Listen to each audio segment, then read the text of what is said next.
Labadiena, čia krepšinio savaitė ir svarbiausios savaitės aktualijos. Kviečiu žiūrėti. Perkūnas iš Giedro dangaus. Vilniaus Twins.bet klubas ruošiasi stabdyti veiklą be 2 metams. Gediminas Žemelis skelbia prisiimantis atsakomybę dėl vilkų ir atsistatydina iš klubo rėmėjų. Klubas pateikė prašymą Lietuvos krepšinio lygai dėl licencijos laikino panaikinimo. Tenka pripažinti, kad šis projektas nepasiekė savo sportinių tikslų, kurie automatiškai įtakoja ir komercinius tikslus. Be to, nuo šių metų Liepos įsigalioja nauji Lietuvos Respublikos azartinių lošimų įstatymo ribojimai, tad planuotos prekės ženklo Twins.bet pajamos bus ženkliai mažesnės. Todėl tenka dėti tašką klubo veikloje.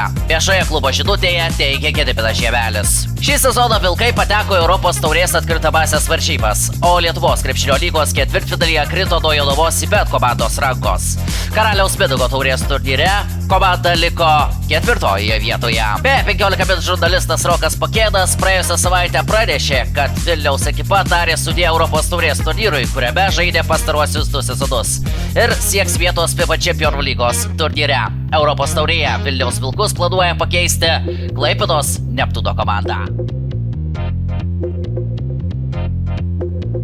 Šio sezono BetSafe LKL pirmenybėse prasidėjo kova dėl apdovanojimų. Mažąjį finalą įspūdingai pradėjo Jonavos Bet ekipa, išsiveržusi į priekį serijoje su Panevėžio Savetbet Lietkabelio krepšininkais.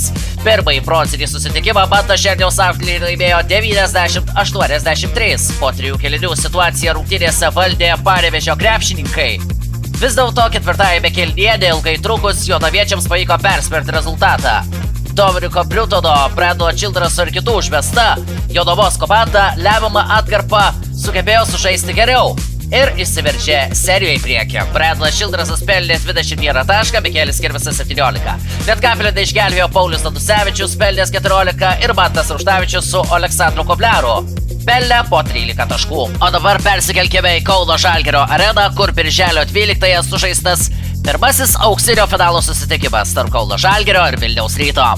Pirmoji didžiojo finalo akistata tapo tikriausių krepšinio spektakliu, kuriame prireikė net 2 pratęsimų.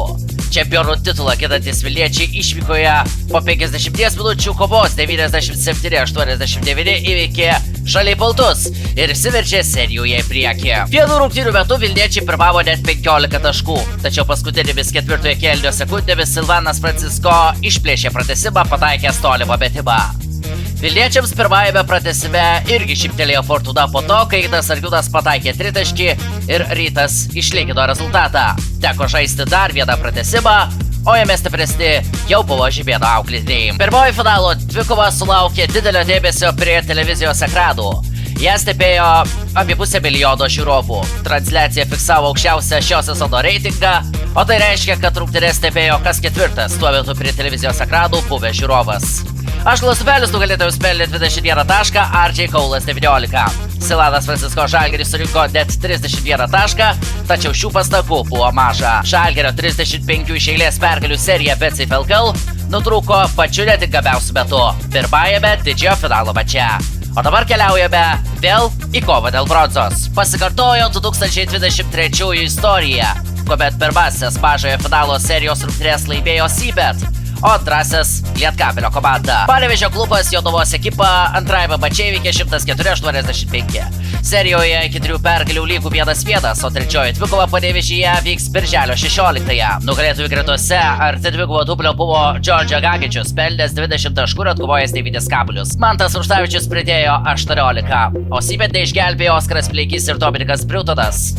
Pirmasis pelnė 20 taškų, antrasis 19. Po 2 kėlinių Lietkabelis pirmavo tik minimalia persvara, tačiau vėliau panevėžiečiai taip šovė į priekį, kad Sybet jau nebespėjo paskui įsibėgėjusius panevėžiečius.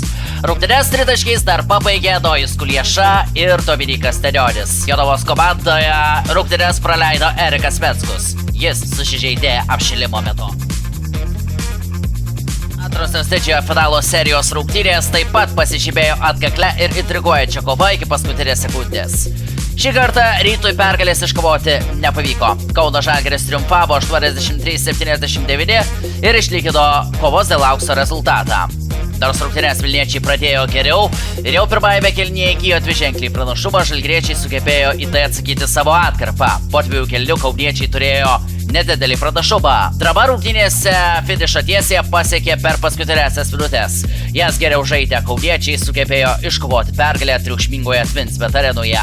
Deividas Sirvydis nugalėtojams pelnė 20 taškų. 14 Silvano Francisko kraityje.